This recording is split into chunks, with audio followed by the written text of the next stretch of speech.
ఈ కొడుకుల కోసం మన ఆస్తులు సంపాదిస్తే ఒక బాధ, సంపాదించకుంటే ఇంకో బాధ. కూడబెడితేనేమో ఇంకేమన్నా నా పేరు మీద రాస్తావు అని అదో కొట్లాటలు.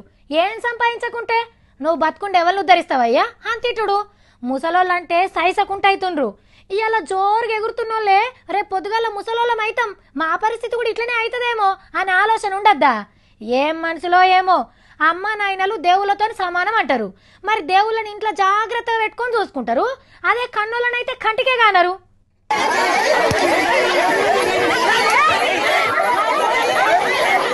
అయ్యో గట్ల కొడుతుండ్రు. ఒక్కొల్లన్నా ఆపుతలేరు కదా. ఏం తప్పు చేసిండో అని అనిపిస్తుంది కదా. అవు పెద్ద తప్పు చేసిండు.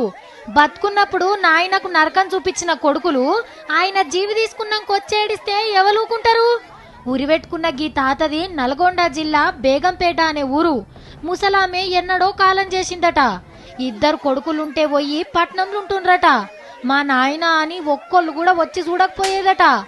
ఎన్నడన్నా కొడుకుల తానికని పట్నం వస్తే అరి గోస పెట్టేదట.